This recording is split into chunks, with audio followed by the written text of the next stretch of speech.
Assalamu alaikum and a very good morning to all of you. Hope you will be doing good. Now we are going to start our microorganism topic which is on 21 page. हमने half cover कर लिया था, अब हम type से start करेंगे. Number 1 type है bacteria. Those little organisms having fun on your hand, जो मैंने आपको पिछले में टॉपिक में कहा था कि अपने हाथ पे देखें, वहाँ पे आपके पास क्या मौजूद है, बैक्टीरिया मौजूद होता है. बैक्टीरिया आर फाउंड एवरीवेयर, ये कहीं भी मिल सकता है.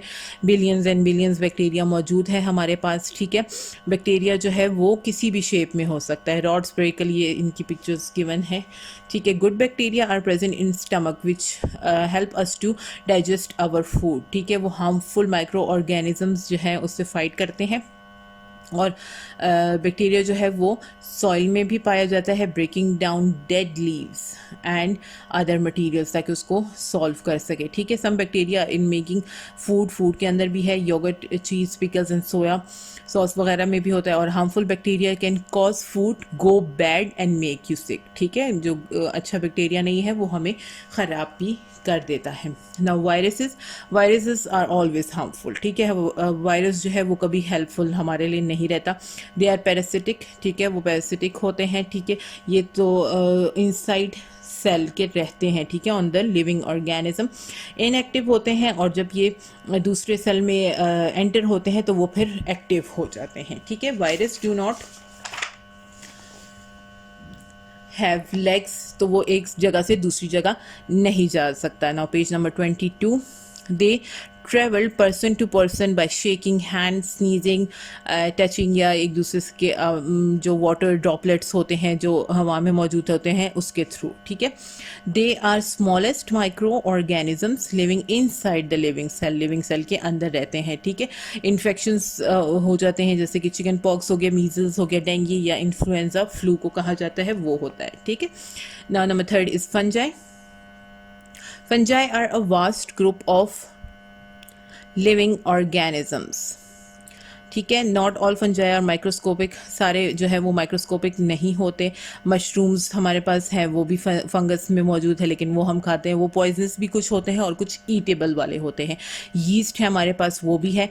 ठीक है, कुछ यीस्ट जो है वो ख़राब होता है और कुछ जो है वो हम खमीरा के तौर पे खाने के लिए इस्तेमाल करते हैं, जो पिज़्ज़ा वगैरह में होता है use.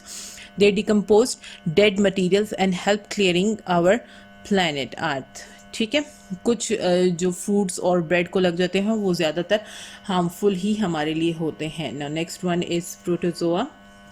Protozoa are unicellular organisms which can be harmful and useful depending on the kind. उसके kind पे depend करता है. They are found all over the world, कहीं पे भी ये मिल जाते हैं. moist soil में ये पाए जाते हैं. ठीक है, living on their own, अपने ही उसमें रहते हैं, या फिर large groups में ये लोग रहते हैं, ऑर्गेनिजम्स रहते हैं. ठीक है, harmful protozoa can cause malaria या स्लीपिंग सिकनेस ही क्रिएट कर सकता है. ठीक है, यूजफुल जो है वो ट्रीटमेंट इन सेवेज में इस्तेमाल होता है. सेवेज यानी वो जो आपका वेस्ट मटेरियल जो पानी इसके साथ जाता है, उस सब के बारे में बात कर रहे हैं. Paramecium, amoeba and euglena are the well known of examples of the protozoa. ये तीनों की पिक्चर्स आपके लिए गिवन है. Now LG.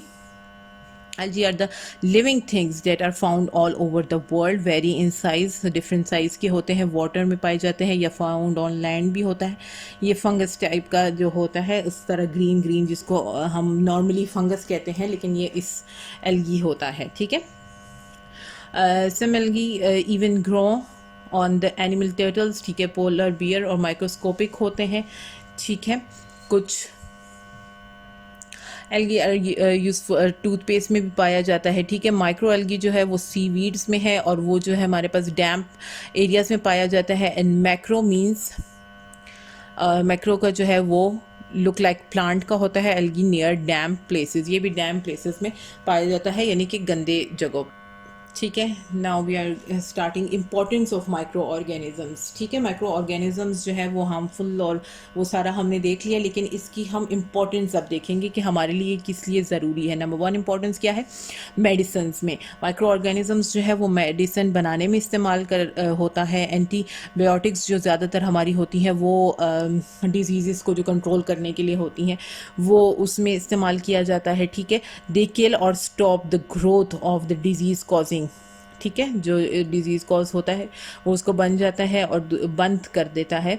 और make vaccine, insulin and diagnostic guides, ठीक है, जो भी इस तरह की माइट्स वगैरह का कुछ होता है, एंटीबायोटिक्स उसके लिए इस्तेमाल की जाती हैं, तो उसमें ये यूज़ होता है। नेक्स्ट है माइक्रो ऑर्गेनिज्म इन फूड। अब खाने के अंदर क्या है, make various food products, yogurt जो दही वगैरह हमारी है, cheese, butter, pickle, soya sauce, cream and bread, इन सब में ये इस्तेमाल किया जाता है। एग्रीकल्चर लेवल पे हमारे पास यूज़ होता है। माइक्रो ऑर्गेनिजम्स जो है वो बायो फर्टिलाइजर्स में यूज़ होता है। बायो फर्टिलाइजर्स क्या है, in that facilitates the growth and development of plant, ठीक है, वो ग्रोथ और प्लांट की डेवलपमेंट के लिए इस्तेमाल होते हैं। They provide plant important nutrients required, ताकि जो उसको चाहिए होता है उसकी ग्रोथ के लिए वो पूरा कर देता है, ठीक है। Micro organisms are also used as biopesticides, इन सब के लिए इस्तेमाल किया जाता है, ठीक है। Micro organism in waste treatment. Waste treatment क्या हो गया, वेस्ट वाटर और सॉलिड वेस्ट, ठीक है। Decompose toxic materials present in the waste into the simple nutrients and making them waste harmless, ठीक है, ताकि वो कोई नुकसान हमें ना पहुंचाए और वो फिर वेस्ट हो जाए। Next page number 24, micro organism in industry. Industry में क्या है, यूज़फुल केमिकल्स बनाने के इस्तेमाल आता है। सबसे पहले जो है एथनॉल के बारे में बता रहे हैं, used making detergents, lubricants, synthetic fibres and pesticides, इन सब के लिए इस्तेमाल किया जाता है, ठीक है। लास्ट टॉपिक है हमारा protecting our self from harmful effects of micro organism. अब माइक्रो ऑर्गेनिज्म से हम खुद को बचा किस तरह सकते हैं, ये पॉइंट्स में गिवन है हमारे पास। वॉश योर हैंड्स बिफोर और आफ्टर ईटिंग, आपको पता है खाना खाने से पहले और उसके बाद जो है वो हाथ धोना चाहिए। Brush your teeth daily, cover your mouth when you are coughing और sneezing, always eat properly cooked, पूरा पका हुआ खाना खाएं या फिर अपने नेल्स शॉर्ट रखिए।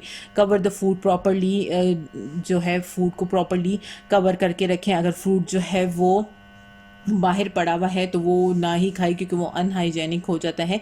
And visit a general physician, regular checkup अपना ज़रूर करवाएं, ठीक है।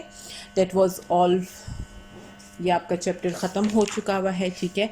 And next we will start exercise. Thank you so much for watching. I hope आपको क्लियर हो गया। अगर कोई डिफ़िकल्टी हो you can ask. Thank you so much. अल्लाह हाफिज़।